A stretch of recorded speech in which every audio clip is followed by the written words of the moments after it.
Donc, soit E et F, deux espaces vectoriels. Une application F de E dans F est une application linéaire si elle satisfait aux deux conditions suivantes.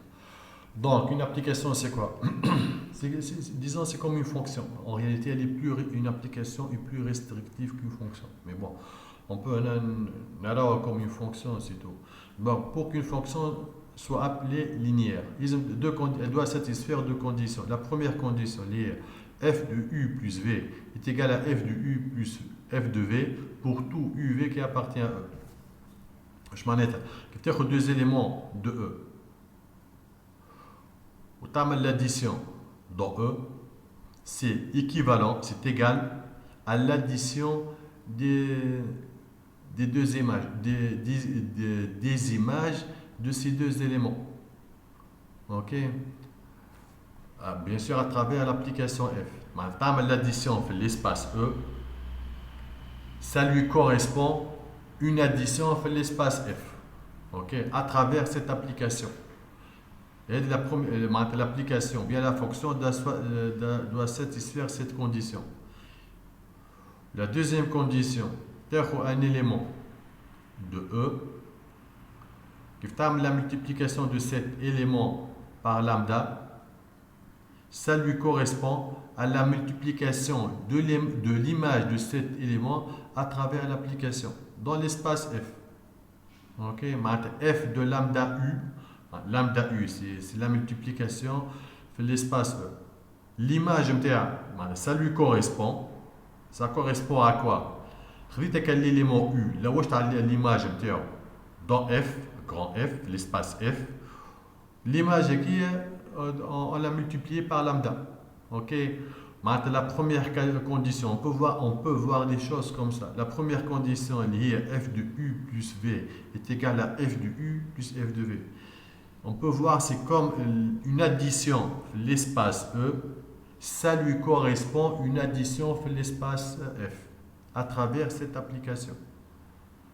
Deux applications linéaires. La deuxième condition, la multiplication d'un vecteur par un réel l'espace E, ça lui correspond la multiplication de l'image de cet vecteur par lambda dans l'espace F.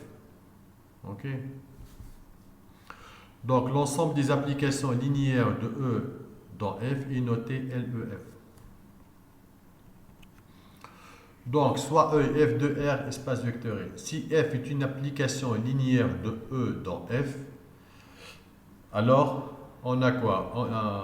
On a l'image de l'élément neutre de E est égale à l'élément neutre de F.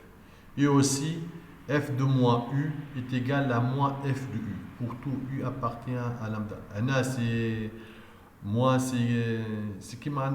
c'est le cas de la définition f de lambda u. On a c'est moins u. L'équivalent lambda est égal à moins 1. Okay? Donc f de lambda u est égal à lambda fois f de u. Avec lambda est égal à moins 1. Ok? Donc, soit E, deuxième proposition, soit E et F de R espace vectoriel. Et F, une application de E dans F. L'application F est appelée linéaire si et seulement si pour tout vecteur U et V qui appartiennent à E et pour tout scalaire lambda U mu qui appartient à grand F, F de lambda U plus mu V est égal à lambda F de U plus mu F de V. Il a une application de E dans F.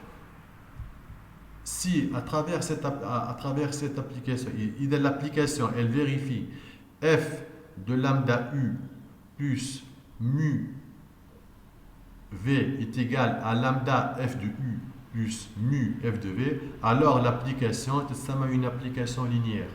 Donc, il a une application qui satisfait cette équation ou bien cette égalité, alors l'application est une application linéaire. C'est le premier sens. Dans le deuxième sens, il a une application linéaire de E vers F, alors on a f de lambda u plus mu v est égal à lambda de f de u plus mu f de v. Ok.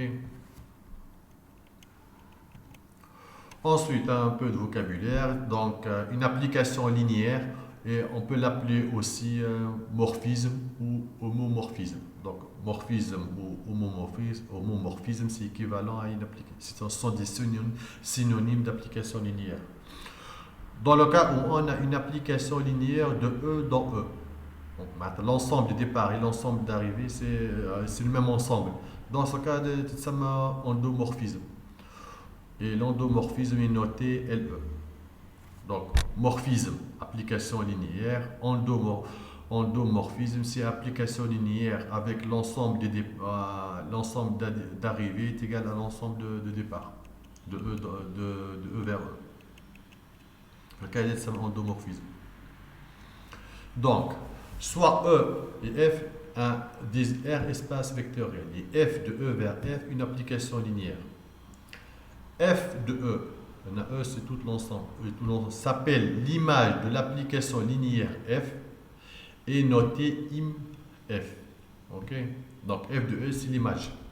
L'image de tous les éléments, Maintenant, F de E c'est quoi? C'est en fin de compte disons un ensemble. Bon, en réalité c'est un espace vectoriel ou bien un sous-espace vectoriel. En tout cas, F de E maintenant l'image de tous les éléments de E. On les note IMF. Maintenant, IMF, l'image de tous les éléments de E. Maintenant, le résultat, c'est IMF. Le résultat, c'est un sous-espace vectoriel. Ok.